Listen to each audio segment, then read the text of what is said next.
জলে পরিপূর্ণ ছবির মতো লেক, উচ্ছল জলপ্রপাত, নদী, পাহাড়, বৈচিত্র্যময় লোকসংস্কৃতি নিয়ে জঙ্গলের মাঝে লুকিয়ে থাকা অরণ্য সুন্দরী ঝাড়গ্রাম এবং বেলপাহাড়ি উইকেন্ড ট্রিপের পক্ষে আদর্শ। এর সঙ্গে উপরি পাওনা বহু ইতিহাসের সাক্ষ্য বহনকারী বেশ কিছু রাজবাড়ি। প্রকৃতি প্রেমীদের কাছে এটি স্বর্গ। আছে অ্যাডভেঞ্চারেরও মজা। মাত্র এক রাত্রি দুদিনে খুব অল্প খরচে কিভাবে এই ট্যুরটা করবেন তাই নিয়েই আজকের প্রতিবেদন। সমগ্র ভিডিও জুড়ে থাকবে নানা তথ্য, তাই ভিডিওটি দেখতে থাকুন শেষ পর্যন্ত। আমাদের 6:20 জনশতাব্দী এক্সপ্রেস ছিল হাওড়া থেকে, কিন্তু সেটা রিশিডিউল হয়েছে 9:30-এ। কিচ্ছু করার নেই। এখন আমরা এই যে এক্সিকিউটিভ লাউঞ্জ আছে সেখানে চলে যাচ্ছি, খানিকক্ষণ বসে থাকি, আর কি করবো। এই যে এক্সিকিউটিভ লাউঞ্জ, এটা পার ঘন্টা 50 টাকা পার হেড। পিএনআর নম্বর অবশ্য দেখাতে হয়। এই হচ্ছে এক্সিকিউটিভ লাউঞ্জ। এখান থেকে পিএনআর নাম্বার দিয়ে বুক করতে হয়, 50 টাকা পার ঘন্টা। এখানে ফুড কোর্টও আছে মিয়ামোড়ে, আর এদিকে ওয়াশরুম ফশরুম সবই আছে।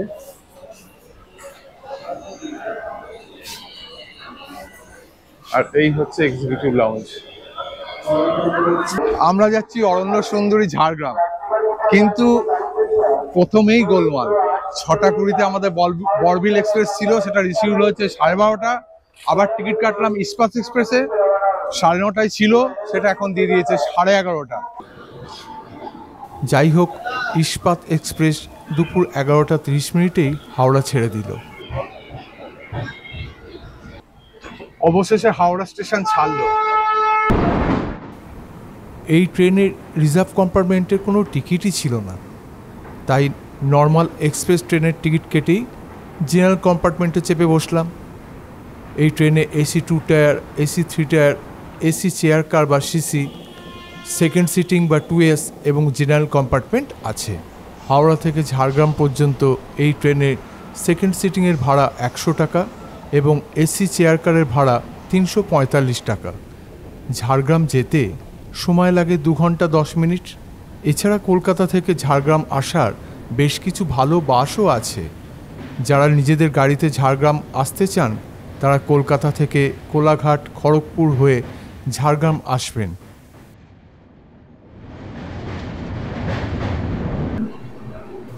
বলতে বলতে ট্রেন চলে এলো ঝাড়গ্রাম স্টেশন, কিন্তু আজ ট্রেন প্রচুর লেট করে এলো। ঝাড়গ্রাম স্টেশন পৌঁছে গেলাম, এখন প্রায় 3টে বাজে। এই 2 নম্বর প্ল্যাটফর্মে ট্রেন দিয়েছে, আমাদের 1 নম্বর প্ল্যাটফর্ম দিয়ে বাইরে বেরোতে হবে ওভারব্রিজ দিয়ে। আমরা এখন 1 নম্বর প্ল্যাটফর্মের বাইরেই যাচ্ছি। এই ওভারব্রিজ দিয়ে আমরা এই দিক দিয়ে 1 নম্বর দিয়ে বেরিয়ে যাব। এছাড়া লিফটও আছে। ঝাড়গ্রাম স্টেশনের বাইরেই গাড়ি আর টোটো স্ট্যান্ড আছে। আমাদের গাড়ি বলাই ছিল, এই গাড়িতেই আমরা যাব। আমরা চলে এলাম আমাদের আজকের থাকার ঠিকানা ঝাড়গ্রাম স্টেশনের কাছেই পিডব্লিউডি গেস্ট হাউসে। এখানে 4টে নর্মাল রুম এবং 2টো ডিলাক্স রুম আছে। তাড়াতাড়ি ফ্রেশ হয়ে লাঞ্চ করে সাইট সিনে বেরিয়ে পড়তে হবে। এই হচ্ছে আমাদের পিডব্লিউডি ডবল বেড রুম, এটা ডিলাক্স রুম। এই হচ্ছে একটা ডবল বেড, এসি আছে, আর এদিকে 2টো সোফা আছে, পাখা আছে, এদিকে একটা সুন্দর ব্যালকনি আছে। এই হচ্ছে ব্যালকনি। বাড়িটা বেশ সুন্দর। এইখানে ওয়ার্ডরোব আছে, এই ওয়ার্ডরোব আছে, আর এই হচ্ছে বাথরুম। খুব সুন্দর, চান করার জায়গাটা আলাদা। আর এই হচ্ছে কমোড আছে, ভালো, বেশ সুন্দর। চলে এলাম আমাদের গেস্ট হাউসের ঠিক পাশেই কনক দুর্গা রেস্টুরেন্টে লাঞ্চ করতে। আজ প্রথম দিন 15ই আগস্ট। আমরা এসেছি পিডব্লিউডি গেস্ট হাউসের ঠিক সামনেই কনক দুর্গা রেস্টুরেন্টে। আমরা নিয়েছি ভেজ থালি। ভেজ থালিতে আছে ভাত, এখানে একটু পোলাও আছে, ডাল আছে, আলু পটলের তরকারি, আলু উচ্ছের তরকারি, একটা চাটনি আছে, আর এটাও একটা কিছু আছে, আর পাঁপড় আছে। আর বাপ্পু আর রুপেন নিয়েছে চিকেন থালি। আপাতত উচ্ছে আলু ভাজা দিয়ে ভাত খাচ্ছি। খুব সুন্দর রান্না হয়েছে। সবগুলো এখনো খাওয়া হয়নি, কিন্তু যেটুকু খেয়েছি টেস্ট খুব সুন্দর। আমরা প্রথমে যাব এখান থেকে 14 কিলোমিটার দূরে অবস্থিত চিল্কিগড়ে কনক দুর্গা মন্দির দেখতে। দুপাশে ঘন শালের জঙ্গলের মধ্যে দিয়ে রাস্তা চলে গেছে। কনক দুর্গা মন্দির যাওয়ার পথে কেন্দুয়া বলে একটা জায়গায় দাঁড়িয়ে পড়লাম। সব গাছে পাখি ভর্তি, দেখাচ্ছি সব, মানে খুব সুন্দর। এখানে এসে চুপচাপ দেখুন গাছ ভর্তি শামুকখোল পাখি ও শুনুন তাদের কলরব। এখানে 4 চাকা গাড়ির পার্কিং ফিস 50 টাকা। আমরা এসেছি এখন চিল্কিগড়ে কনক দুর্গা মন্দিরে। এটা হচ্ছে কনক অরণ্য, মানে রাস্তাটা অসাধারণ সুন্দর। দুদিকে নানা রকমের গাছপালা, কিছু গাছের নাম জানা, মানে সাইনবোর্ড দেয়া আছে, আমি জানি না, আর কিছু গাছে সাইনবোর্ড দেয়া নেই, কিন্তু রাস্তাটা অসাধারণ। কনক অরণ্যের মধ্যে দিয়ে আমরা এগিয়ে চললাম কনক দুর্গা মন্দির দর্শনের উদ্দেশ্যে। হঠাৎ করে দেখতে পেলাম বেশ কিছু হরিণ, তবে এগুলো আসল নয়, বানানো। প্রায় 500 বছর পূর্বে চিল্কিগড়ের রাজা গোপীনাথ সিংহ এই মন্দিরটি প্রতিষ্ঠা করেন। সামনে যে মন্দিরটা দেখা যাচ্ছে এটা হচ্ছে নতুন মন্দির, আর ওপাশে হচ্ছে আসল মন্দির। আগে এখানে নরবলি হতো, কিন্তু সেই প্রথা বহুদিন বন্ধ আছে। এখনো এখানে বলি হয়, পশু বলি, বিশেষত ছাগ বলিটা এখানে হয়। মন্দির চত্বরে আছে বেশ কিছু পুজোর ডালির দোকান এবং মন্দির চত্বরটিও খুব সুন্দরভাবে সাজানো। মন্দির চত্বরে কিন্তু প্রচুর হনুমান আছে, তাই খুব সাবধান। কথিত আছে রাজা গোপীনাথ স্বপ্নে এক মাতৃমূর্তির দর্শন করে এই মন্দিরটি নির্মাণ করেছিলেন। স্বপ্নাদেশ পেয়ে দেবীর নির্দেশ মতো রানীর হাতের সোনার কাকন দিয়ে রাজা নির্মাণ করান এই মন্দিরে দেবী মূর্তি। নাম হয় কনক দুর্গা। এই হচ্ছে পুরনো মন্দির, বর্তমানে যা সংস্কার করা হয়েছে। 1960 সালে আসল মূর্তিটি চুরি হয়ে যায়। বর্তমানে যে মূর্তিটি আছে সেটি অষ্টধাতুর তৈরি। মন্দিরের এই পাশে এই রাস্তাতেই আছে, এই রাস্তা দিয়ে গেলে ডুলুং নদী দেখতে পাবেন। সামনে আছে ডুলুং নদী। ডুলুং নদীতে নামা যেতে, হয়তো জল বাড়ার কারণে এখন এই জায়গাটা বন্ধ করে দেওয়া হয়েছে। এই যে পরিষ্কার, নদীতে নামা যাবে না। কেমন লাগলো জায়গাটা? দারুণ সুন্দর, খুব সুন্দর। আর হনুমানের ব্যাগটা কিরম কেড়ে নিল। খাবার আছে বলে ধরে টান মেরেছে, আবার উঁকি মেরে দেখছে ভেতরে কি আছে। ছিল মানে এখানে হনুমান প্রচুর আছে, জিনিসপত্র খুব সাবধানে নিয়ে যাবেন। চিল্কিগড় কনক দুর্গা মন্দির আর চিল্কিগড় রাজবাড়ি, তার মাঝে রয়েছে এই ডুলুং নদী। ঝাড়গ্রামের যে 4টে নদী আছে তার মধ্যে ডুলুং নদী অন্যতম।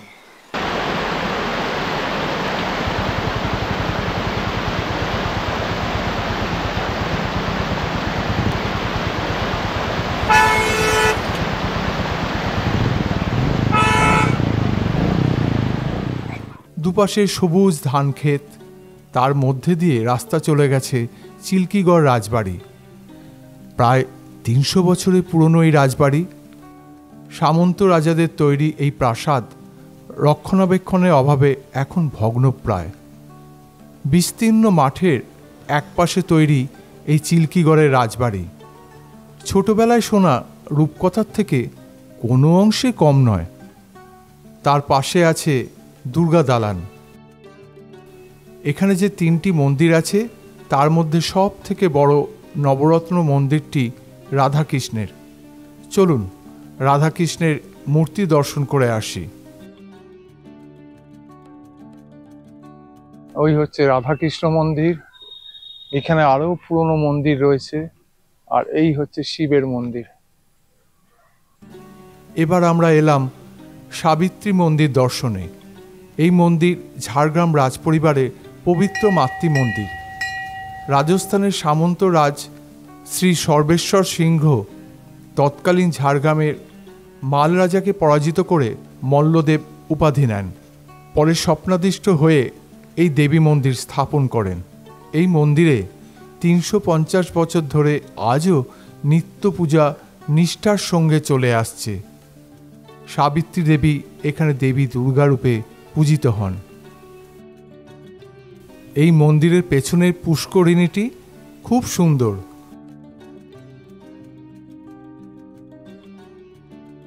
Good morning from Jhargram. আমরা গতকাল মানে 15ই আগস্ট ঝাড়গ্রামে এসছি। আমাদের ট্রেন অনেক লেট ছিল, তাই জন্য ঝাড়গ্রামটা সেইভাবে ঘোরা হয়নি। আজকে সকাল সকাল আমরা বেরিয়ে যাব, বেলপাহাড়ি যে দর্শনীয় স্থানগুলো আছে সেগুলো দেখব, তার সঙ্গে ঝাড়গ্রামে যে জায়গাগুলো দেখা বাকি আছে সেগুলোও ঘুরে নেব। আমরা বেরিয়ে পড়লাম।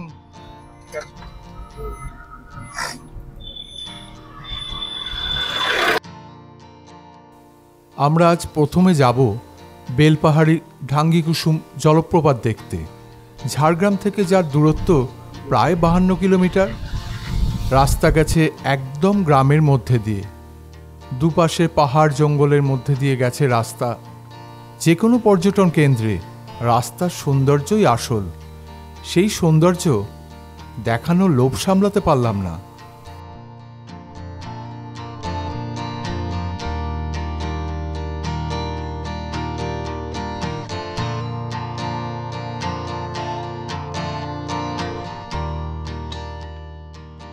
আমাদের আজকে প্রথম যে দর্শনীয় স্থান বেলপাহাড়িতে সেটা হচ্ছে ঢাঙ্গি কুসুম, আর সামনে আছে হুদহুদ জলপ্রপাত।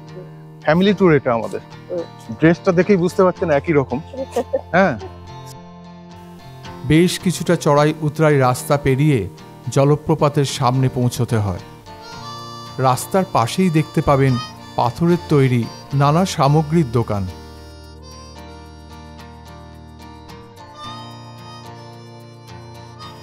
রাস্তার পাশে একটা চায়ের দোকানও আছে। ঘন জঙ্গলের মধ্যে দিয়ে রাস্তা। ঢাঙ্গি কুসুমের এই জায়গার যাওয়ার রাস্তাটা, এই হুদহুদ জলপ্রপাত যাওয়ার রাস্তাটা কিন্তু অসাধারণ। কেমন লাগছে রে? দারুণ লাগছে, দারুণ লাগছে, দারুণ।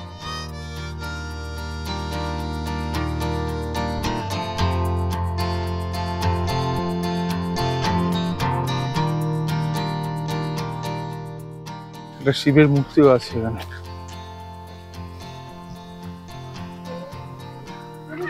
বসার জায়গা। পৌঁছে গেলাম জলপ্রপাতের সামনে।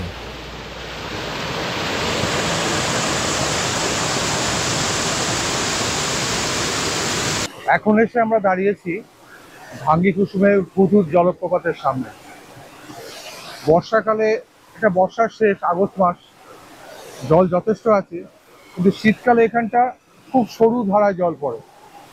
আসার রাস্তাটা একটুখানি কষ্টকর, কিন্তু এলে মন ভরে যাবে।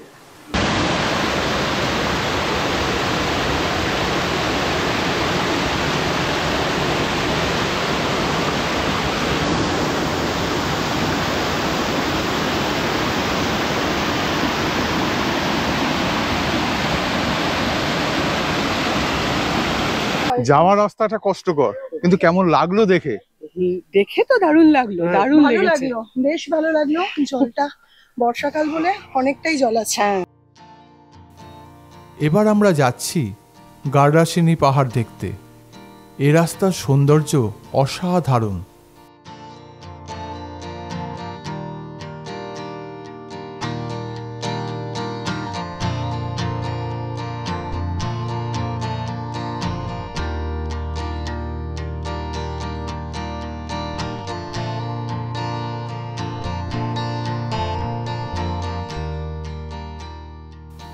রাস্তার ধারে ফোটা কাশফুল জানান দিচ্ছে মায়ের আগমন বার্তার।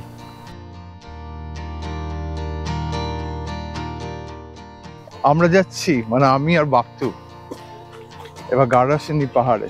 আমাদের বাদবাকিরা আর ওঠেনি কেন, পাহাড়টা যথেষ্ট স্টিপ। ওঠার রাস্তাটা খুব সুন্দর, কিন্তু অনেকটা স্টিপ রাস্তা। যাওয়ার রাস্তার অবস্থা কিন্তু খুব খারাপ। এরপরে আর জল নেই, এবার পাহাড়। বর্ষা হয়েছে তো বেশ জল কাদা রয়েছে সামনে, খুব সাবধানে যেতে হবে।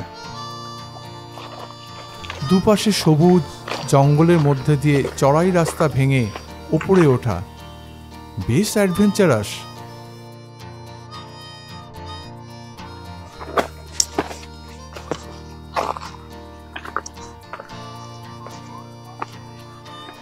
অনেকটা উপরে আমরা চলে এসেছি, রাস্তা যথেষ্ট খাড়াই,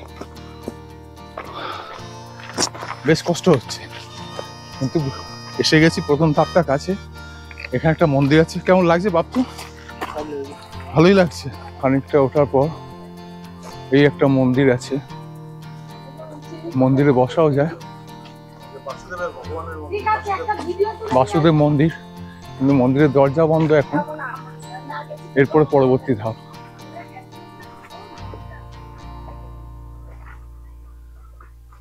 এবার দ্বিতীয় ধাপে ওঠা। গার্ডাসিনী পাহাড় ঘোরা হয়ে গেল। ওপর থেকে দৃশ্যটা অসাধারণ, উঠতে একটু কষ্ট হলেও দারুণ লাগবে। তবে একটা কথা বলে রাখি, যাদের পায়ের সমস্যা আছে তারা কিন্তু তাদের এখানে না আসাই ভালো। এবার একদম গ্রামের রাস্তা ধরে এগিয়ে চললাম খান্দারানী লেক দেখার উদ্দেশ্যে। জঙ্গলের মধ্যে দিয়ে যাওয়ার রাস্তাটি খুব সুন্দর। এসে পৌঁছলাম খান্দারানী লেকের দোরগোড়ায়। চারিদিকে পাহাড়, মধ্যে এই লেক, অপূর্ব। আমরা এখন এসেছি খান্দারানী বা খেদারানী লেকের সামনে। অপূর্ব সুন্দর প্রকৃতির কোলে, কেমন লাগছে? খুব সুন্দর সুন্দর অনাবিল প্রকৃতি, প্রকৃতি এখানে নিজেকে উজাড় করে দিয়েছে।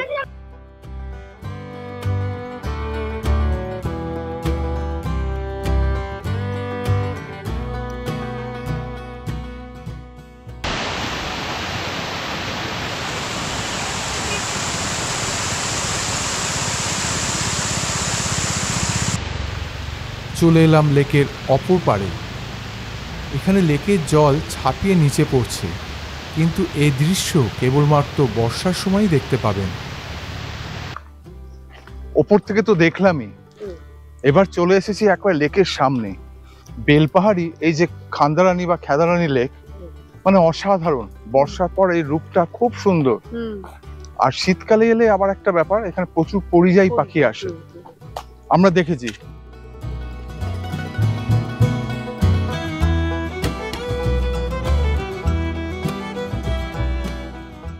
আমরা কাঁকড়াঝোড়ের ওপর দিয়ে এগিয়ে চললাম, কিন্তু এবার আমরা কাঁকড়াঝোড়ে দাঁড়াবো না, কারণ এখনো অনেক কিছু দেখা বাকি আছে। বেলপাহাড়ি মোড়ে এই যে ইন্দিরা গান্ধী স্ট্যাচু আছে, এর সামনেই হচ্ছে কাঁচা লঙ্কা রেস্টুরেন্ট। আমাদের খাবার সাজিয়ে দিয়ে গেছে, এরপর দই আর পাঁপড় আসবে। বেলপাহাড়ি এক বিখ্যাত হোটেল কাঁচা লঙ্কা, সেই কাঁচা লঙ্কা খেতে এসেছি। আমরা নিরামিষ থালি নিয়েছি। নিরামিষ থালি আছে এই বাসমতি চালের ভাত, আর ওদের বিশেষত্ব এই মাঝখানে একটা কাঁচা লঙ্কা আছে, শুক্তো আছে, ডাল আছে, ঝুড়ি ঝুড়ি আলু ভাজা, পোস্ত, পটলের একটা তরকারি, চাটনি। আর রুবেল আর বাপ্পু দুটো পাবদা মাছ দিয়েছে। পাবদা মাছ আসছে, এবার খেয়ে বলছি কিরকম।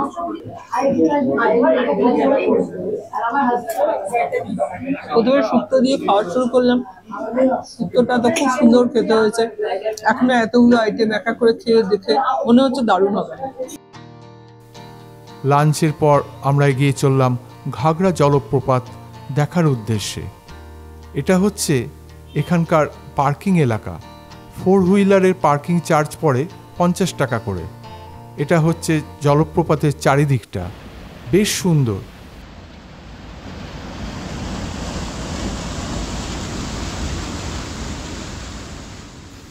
আসলে এটা একটা কালো পাথরের ক্যানিয়ন।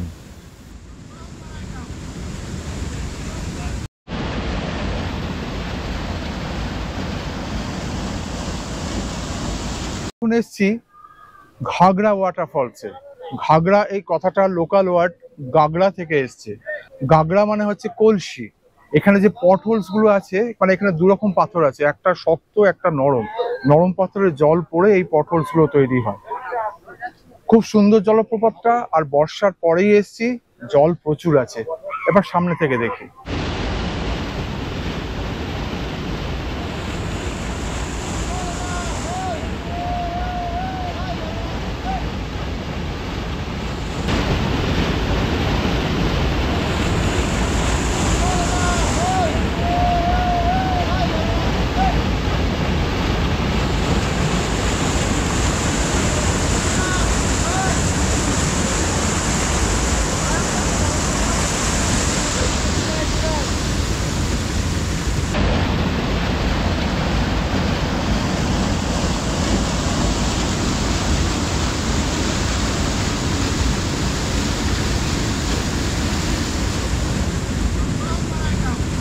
ঘাগড়া ওয়াটারফলস ঘুরে গেলাম, কেমন লাগলো সবাইকার? খুব সুন্দর, একটা অসাধারণ বৈচিত্র্য।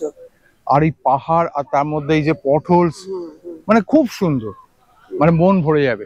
আর বর্ষা বলে একটু জলটাও বেড়েছে। এবার আমরা এলাম বেলপাহাড়ির আরও একটি দর্শনীয় স্থান তারাফেনী ব্যারেজ দেখতে। এবার এসছি আমরা তারাফেনী ব্যারেজে। এখানে 10টা লক গেট আছে। তারাফেনী নদীর ওপর এই ব্যারেজটা তৈরি, খুব সুন্দর।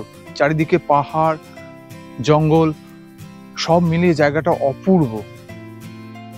নদীর জলে মেঘের প্রতিচ্ছবি জায়গাটিকে আরও দৃষ্টিনন্দন করে তুলেছে। চলুন সামনে থেকে একবার দেখে আসি।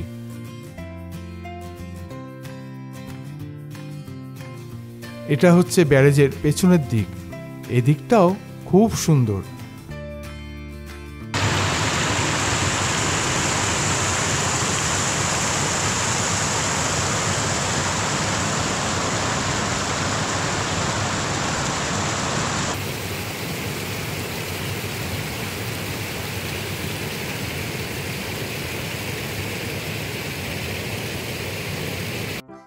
এবার ঘরে ফেরার পালা। সবাই তখন ঘরে ফিরতে ব্যস্ত। তবে আমরা এখন যাব ঝাড়গ্রামে বাকি দর্শনীয় স্থানগুলো দেখতে। ভিডিওর শেষে ঝাড়গ্রামে থাকার বেশ কিছু জায়গা দেখাবো। আমরা এখন এসেছি নেচার ইন্টারপ্রেশন সেন্টারে। এখানে থাকার অপশনও আছে। কেউ যদি প্রাকৃতিক পরিবেশে থাকতে চান, এটা থাকার কিন্তু ভালো অপশন। এর বুকিং হয় অনলাইনে। 6টা রুম আছে। আর যে নেচার ইন্টারপ্রেশন সেন্টার, যেখানে আদিবাসীদের জীবনযাত্রা সমস্ত কিছু দেখানো আছে, সেটা সোমবার বাদে সপ্তাহে প্রত্যেক দিন সকাল 11টা থেকে 5টা অবধি খোলা থাকে। চারিদিকে গাছপালা ঘেরা, একদম প্রকৃতির মাঝে এই জায়গাটা।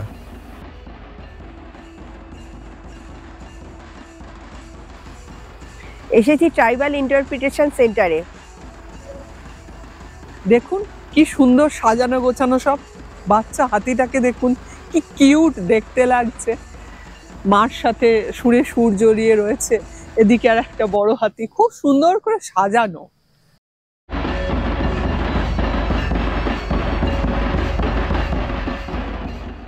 এগিয়ে চললাম মিউজিয়াম দেখার উদ্দেশ্যে। মিউজিয়ামটি খুব সুন্দর।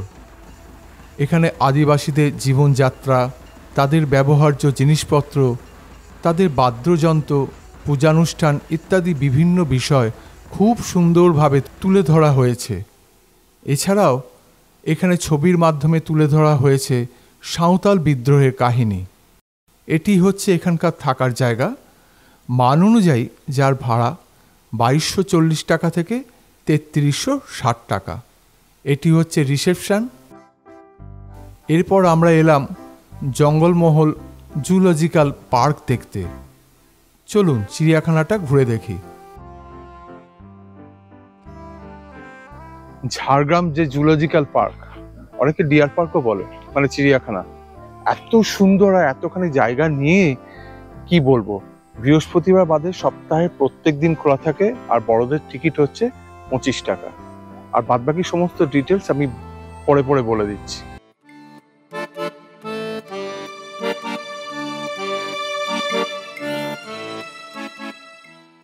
অনেকখানি জায়গা জুড়ে এই চিড়িয়াখানাটা, ঝাড়গ্রাম চিড়িয়াখানাটা সত্যি খুব অপূর্ব।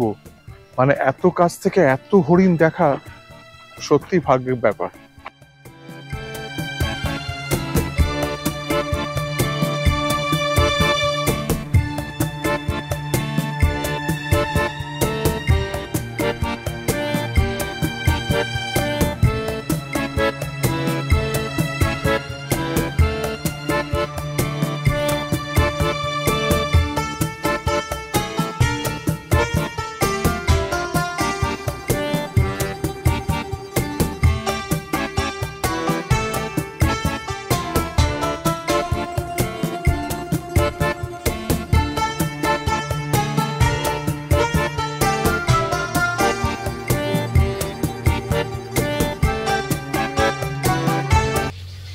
এখানে একটা সুন্দর বার্ড স্যাঞ্চুয়ারিও আছে।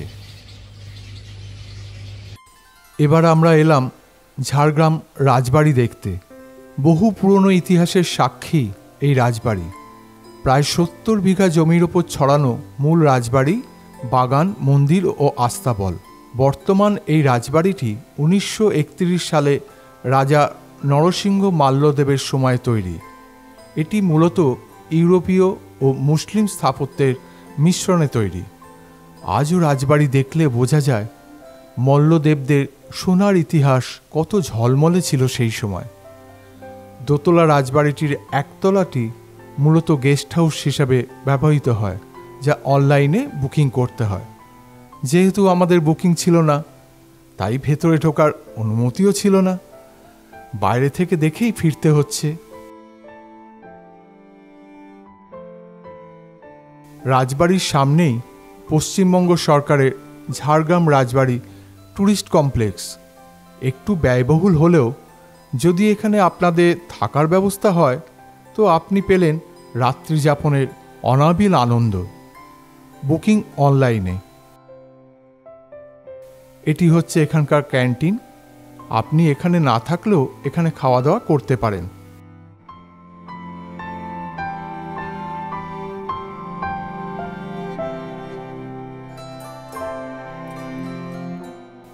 খুব সুন্দর এখানকার থাকার পরিবেশ।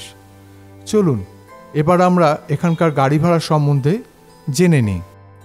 আমরা এই যে দুদিন ঝাড়গ্রাম আর বেলপাহাড়ি ট্যুর করেছিলাম, গৌতমদা গাড়িতে আমরা ঘুরলাম, দারুণ ঘুরলাম। আমি গৌতমদার নাম্বার স্ক্রিনে দিয়ে দিচ্ছি। আপনারা যদি কেউ ঝাড়গ্রাম কিংবা বেলপাহাড়ি আসেন, গৌতমদার গাড়িতে ঘুরে যেতে পারেন। আর আমাদের এই সমগ্র ট্যুরটার খরচা হয়েছে 5,500 টাকা। সিজনে একটু কম বেশি, সিজনটা একটু কম বেশি হয়ে যায়। এখানেই শেষ করলাম আজকের প্রতিবেদন। চেষ্টা করলাম সমস্ত তথ্য দিয়ে প্রতিবেদনটি করার। ভিডিওটি কেমন লাগলো কমেন্ট করে জানানোর অনুরোধ রইল।